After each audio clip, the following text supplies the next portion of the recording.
Okay, सो आज का हमारा टॉपिक है PPHN। PPHN माने तो परसिस्टेंट पल्मोनरी हाइपरटेंशन। ठीक है, तो ये होता क्या है, इसको समझने के लिए हम बनाएंगे एक छोटा सा हार्ट। मेरी हैंड राइटिंग और मेरी drawing is very poor, so please cope with it. So ये हमारा राइट एट्रियम है, ये हमारा लेफ्ट एट्रियम है, ये राइट वेंट्रिकल है, ये लेफ्ट वेंट्रिकल है। ठीक है, सो हम हमें पता है कि राइट वेंट्रिकल जो है वो कहाँ जाता है, उसे क्या निकलता है, पल्मोनरी आर्टरी। वो कहाँ जाती है, लंग्स में। ठीक है, और जो लेफ्ट वेंट्रिकल है उससे क्या निकलता है, आयोटा, है ना। अब आयोटा की 3 ब्रांचेस आपको पता ही हैं, एनाटॉमी आपने पढ़ी है, जो कि होती हैं brachiocephalic trunk, common carotid, left common carotid माने, और सबक्लेवियन, है ना।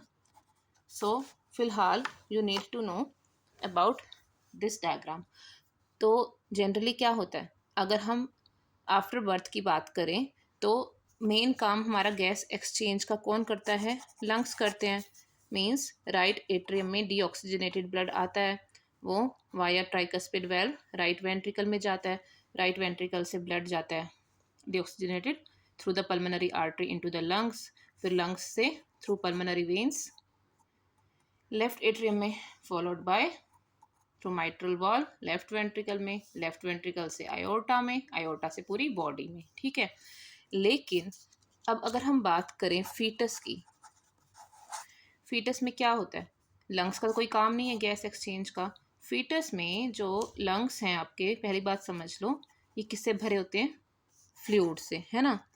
तो फ्लूइड की वजह से इसका जो पल्मोनरी में जो कह सकते हो जो प्रेशर है, ठीक है, पल्मोनरी में जो प्रेशर है, मतलब लंग्स में जो प्रेशर है दैट इज़ वेरी हाई, क्योंकि फ्लूइड्स की वजह से प्रेशर बहुत ज़्यादा होता है। तो हम कह सकते हैं कि हर फीटस में पल्मोनरी हाइपरटेंशन होती है।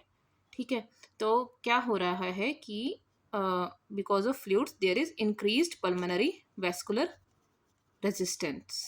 ठीक है, ये तो नॉर्मली होती है, लेकिन क्या होता है, अब मान लो डीऑक्सीजनेटेड ब्लड आ रहा है फीटस में, है ना, राइट एट्रियम में आया, राइट वेंट्रिकल में, अब वो गया पल्मोनरी आर्टरी में। अब सोचो पल्मोनरी आर्टरी से ब्लड आ रहा है, अब यहाँ पे तो ऑलरेडी हाई प्रेशर है, तो वो यहाँ पे क्यों जाएगा, तो वो एक अलग रास्ता चुनता है। ठीक है, एक अलग अपने रास्ता बनाता है, इस रास्ते को हम बोलते हैं डक्टस आर्टीरियोसस। ठीक है, डक्टस आर्टीरियोसस जो है ये यू कैन से ब्रेकियोसेफेलिक ट्रंक के जस्ट पीछे होती है, जस्ट बाद में होती है। ठीक है, so this shunting it is called as the ductus arteriosus. दूसरी चीज़ तुम्हें पता होनी चाहिए कि यहाँ पे हमारा एक फोरामन ओवेल होता है, तो उसके थ्रू भी जो राइट एट्रियम है, बेसिकली क्या है, राइट एट्रियम वाले ब्लड को लंग्स में नहीं आने गया क्योंकि वहाँ पे हाई प्रेशर है, तो वो दूसरे रास्ते चुनता है। तो राइट एट्रियम से ब्लड जाता है लेफ्ट एट्रियम में, राइट टू लेफ्ट शंट, है ना।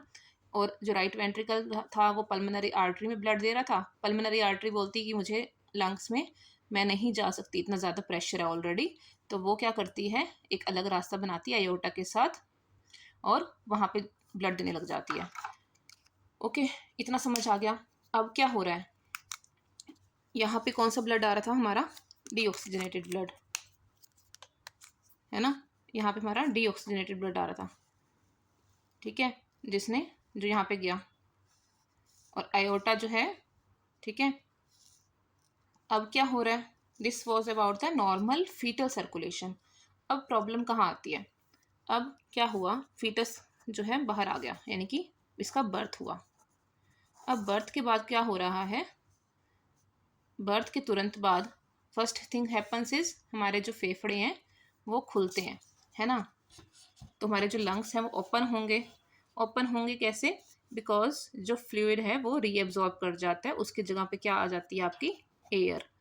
दूसरी चीज़, जो ऑक्सीजन होती है जो आउटसाइड, है ना, वो भी क्या करती है, ऑक्सीजन जो है एक स्ट्रॉन्ग वेजो डायलेटर का काम करती है, तो उससे जो पल्मोनरी जो सारी वेसल्स हैं उनका रेजिस्टेंस कम हो जाता है, वो उसकी जो स्मूथ मसल्स हैं वो रिलैक्स हो जाती हैं, जिसकी वजह से लंग्स की सारी वेसल्स ओपन हो जाती हैं, और पल्मोनरी वेस्कुलर रेजिस्टेंस जो है इट गेट्स डिक्रीज्ड। ओके, अब क्या हो रहा है, आफ्टर बर्थ नॉर्मली ब्लड आया इसके अंदर, ठीक है। तो जब वो ब्लड यहाँ पे आ रहा था, अब उसने देखा यहाँ तो रास्ता खुल चुका है, ठीक है। तो अपना जो 90%, ठीक है, वो क्या करता है यहाँ पे गैस एक्सचेंज के लिए लंग्स में आ जाता है। और बाकी का, लेकिन अभी हमारे फोरामन ओवेल भी पूरी तरह बंद नहीं हुआ, हमारा डक्टस आर्टेरियोसस भी कुछ टाइम बाद ही बंद होता है बर्थ के, वो थोड़ा बहुत ओपन है। तो उससे क्या हो रहा है, जो रिमेनिंग ब्लड है वो शंट हो रहा है उसका राइट से लेफ्ट में, है ना, डक्टस आर्टेरियोसस के थ्रू और पल्मोनरी पेटेंट फोरामन ओवेल के थ्रू। अब क्या होता है, अब ये यहाँ से भी कुछ ब्लड आ रहा है, ऑल दो यहाँ पे ब्लड हुआ, इसने क्या किया, लंग्स ने यहाँ पे इस ब्लू ब्लड को रेड कर दिया, है ना, ऑक्सीजनेट कर दिया, ठीक है। लेकिन प्रॉब्लम इज कि यहाँ से जो डीऑक्सीजनेटेड ब्लड आ रहा था वो क्या कर रहा है, सारा का सारा तो लंग्स एकदम से नहीं खुल जाते, ठीक है। जिसमें खुल गए वो तो अच्छा, मतलब कि हेल्दी बच्चा, अब जिसमें नहीं खुले बिकॉज ऑफ सर्टेन रीजंस, ठीक है, तो उसमें क्या होगा, यहाँ का रेजिस्टेंस अभी भी ज़्यादा है, तो वो अगेन दूसरा रास्ता चुनेगा, ठीक है। तो यहाँ पे इधर से हमारा जो ब्लड है वो इसके अंदर मिक्स हो जाएगा, ठीक है। अब एक चीज़ ध्यान से सुनना, अभी हमने बात किया आफ्टर बर्थ राइट एट्रियम में जब डीऑक्सीजनेटेड ब्लड आया है तो उसने वो लंग्स में गया ऑक्सीजनेट होने के लिए, तो वो वाला जो ब्लड है जब ऑक्सीजनेट हो गया तो वो कहाँ जाएगा, उसके बाद में लेफ्ट एट्रियम में जाएगा थ्रू पल्मोनरी वेन्स, है ना, ये जा रहा है। अब यहाँ पे, अब ध्यान से सुना, till the end of till brachiocephalic trunk, ठीक है, ये ब्लड कौन सा आ रहा है हमारे पास में, सिंपल प्लेन ऑक्सीजनेटेड ब्लड।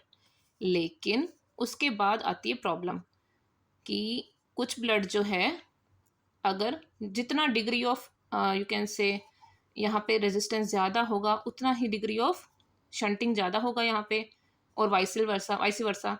तो रिमेनिंग जो ब्लड है वो आपका नीचे आ जाएगा, नीचे एज इन मिक्स हो जाएगा। तो यहाँ पे हमारा सारा मिक्स ब्लड होगा, रेड ब्लड भी है, और मतलब ऑक्सीजनेटेड ब्लड भी है, और आपका डीऑक्सीजनेटेड ब्लड भी है, ठीक है। More is the degree of shunting, और you can say more is the degree of pulmonary vascular resistance after birth, उतना ही उसका शंटिंग होगा, उतना ही ज़्यादा मिक्सिंग होगा ब्लड का, ठीक है। So this will give way to deoxygenated blood, ठीक है। तो इस चीज़ को हम डायग्नोज कैसे कर सकते हैं, परसिस्टेंट पल्मोनरी हाइपरटेंशन माने तो pulmonary hypertension which is persistent after birth, यानी कि increased pulmonary vascular resistance which can be because of various causes.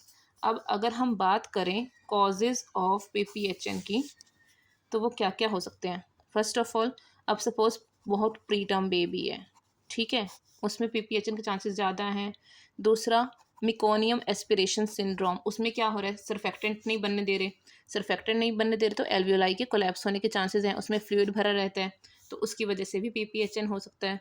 तीसरा, आरडीएस, है ना, respiratory distress syndrome, hyaline membrane disease, ठीक है, ये सारी चीज़ें जो हैं आपकी परसिस्टेंट पल्मोनरी हाइपरटेंशन कॉज कर सकती हैं। और भी बहुत सारे कारण, जैसे structural heart diseases, congenital heart diseases, ठीक है। सो ये बेसिक इसका परसिस्टेंट पल्मोनरी हाइपरटेंशन का पैथोफिजियोलॉजी है। अब इस चीज़ को अपन डायग्नोज कैसे करेंगे। सपोज बेबी बोर्न हुआ, ये एक छोटा सा बहुत ही बुरी हैंड राइटिंग से बनाया गया बेबी है, ठीक है। अब बेबी बोर्न हुआ, तुमने देखा कि प्री डक्टल की हमने बात की, प्री डक्टल वाला जो ब्लड जो प्लेन आ रहा था, ठीक है, ये वाला सॉरी, ये जो आ रहा है ब्रेकियोसेफेलिक ट्रंक में, इसको तो कोई प्रॉब्लम नहीं आ रही, this is called as pre ductal.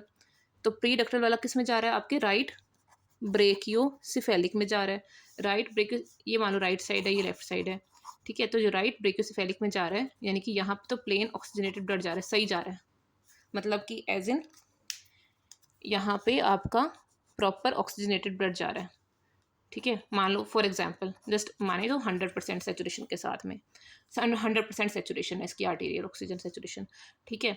अब देखो क्या हो रहा है, जितना ज़्यादा यहाँ पे वेस्कुलर रेजिस्टेंस होगा उतना ही ज़्यादा शंटिंग होगी, उतना ही ज़्यादा मिक्सिंग होगी ब्लड की। तो वो जो ब्लड नीचे आएगा अपन का यहाँ पे, ठीक है, वो कौन सा ब्लड होएगा, मिक्स्ड ब्लड होगा। अब वो मिक्स्ड ब्लड होगा arterial deoxygenated plus oxygenated blood, तो उसकी जो सेचुरेशन है that will be comparatively less, ठीक है, लेस देन ऊपर वाले की। तो जित हम इसको कैसे डायग्नोस करते हैं, हम देखते हैं कि जो अपने राइट अगर हम हैंड पे या राइट रिस्ट पे अपन रखते हैं सेचुरेशन प्रॉब, ठीक है, उसकी सेचुरेशन चेक करते हैं वर्सेस हम पैर की चेक करते हैं, पैर में सेचुरेशन कम होती है। तो ऐसे कहा जाता है कि मतलब कि एटलीस्ट अगर 10% की सेचुरेशन डिफरेंस आ रहा हो, इसका मतलब PPHN है। अब जितना ज़्यादा प्री डक्टल और पोस्ट डक्टल सेचुरेशन का डिफरेंस होगा, उतना ही ज़्यादा डिग्री ऑफ PPHN माना जाता है, ठीक है। तो अब इसको अपन डायग्नोज कैसे करते हैं, ये तो हमारा था कि हमने क्लिनिकली वो देखा, ठीक है। अब इसको अपने डायग्नोज करना है। एक तो हमारा फर्स्ट तरीका कौन सा था, difference between pre and post ductal saturation. दूसरा इन जनरल हाइपोक्सीमिया। तीसरा अपन करेंगे इसका इको। इको एक तरह से कह लो इसके लिए बेस्ट मोडेलिटी ऑफ इन्वेस्टिगेशन होती है। अब इको क्या देखेगी, देखो अब यहाँ से अपने हमारे यहाँ पे क्या हो रहा है, इधर रेजिस्टेंस बहुत ज़्यादा है और राइट वेंट्रिकल को क्या करना पड़ा है, बहुत ज़ोर लगाना पड़ रहा है ना। मतलब यहाँ पे हाई प्रेशर है, उसके अगेंस्ट राइट वेंट्रिकल जोर लगा रही है, तो इवेंचुअली क्या होगा, राइट वेंट्रिकल हाइपरट्रॉफी हो जाएगी। तो एक तो अपन को मिलेगी राइट वेंट्रिकुलर हाइपरट्रॉफी, ठीक है। दूसरा क्या होगा, जनरली क्या होता है, देखो राइट वेंट्रिकल को नॉर्मली राइट वेंट्रिकल को सिर्फ ब्लड कहाँ देना होता है, सिर्फ लंग्स में, है ना। और लेफ्ट वेंट्रिकल को कहाँ देना होता है, पूरे आयोटा में। इसलिए अपन को पता है कि जो लेफ्ट वेंट्रिकल है थोड़ा सा जब कॉन्ट्रैक्ट करते हैं ना, तो इंटरवेंट्रिकुलर सेप्टम थोड़ा सा कॉन्केव होता है टुवर्ड्स द लेफ्ट साइड, ठीक है। लेकिन अब क्या हो रहा है, यहाँ पे इतना ज़्यादा प्रेशर है, even more than the systemic pressure, systemic resistance. तो उसकी वजह से जो इंटरवेंट्रिकुलर सेप्टम है यहाँ पे, उसकी फ्लैटनिंग हो जाएगी या फिर कॉन्केविटी हो जाएगी टुवर्ड्स द राइट साइड। तो अपन को मिलेगी फ्लैटनिंग और concavity of IV septum towards the right side, ठीक है। तीसरी चीज़ क्या हो सकती है, अब देखो यहाँ पे प्रेशर इतना ज़्यादा है, तो इसकी वजह से समटाइम्स रीगर्जिटेशन भी हो सकती है, ठीक है। तो thirdly regurgitation at the level of you can से tricuspid, mostly tricuspid regurgitation can also अकर, ठीक है। तो ये तीनों चीज़ें अपन को मिलती हैं इकोकार्डियोग्राफी पे। अब बात आती है कि अपन को इसको ट्रीट कैसे करना है। ट्रीटमेंट में सबसे पहले सिंपल सी चीज़ सोचो, सबसे पहले हम इसको ऑक्सीजन देंगे। ऑक्सीजन मैंने बताया it is a very strong vasodilator, तो वो क्या करेगी, पल्मोनरी ब्लड वेसल्स को रिलैक्स करेगी, उसकी स्मूथ मसल्स को। तो उसकी वजह से क्या होगा, इसका रेजिस्टेंस कम होगा। रेजिस्टेंस कम होगा तो ऑफकोर्स इसको यहाँ पे जाने की ज़रूरत नहीं पड़ेगी, उतनी ही कम ज़रूरत पड़ेगी। तो एक तो अपन को इसकी FiO2 मेंटेन करनी, यानी कि ऑक्सीजनेशन, सिंपली यू कैन से ऑक्सीजनेशन अच्छी रखनी, एडिकेट ऑक्सीजन देनी है, ठीक है।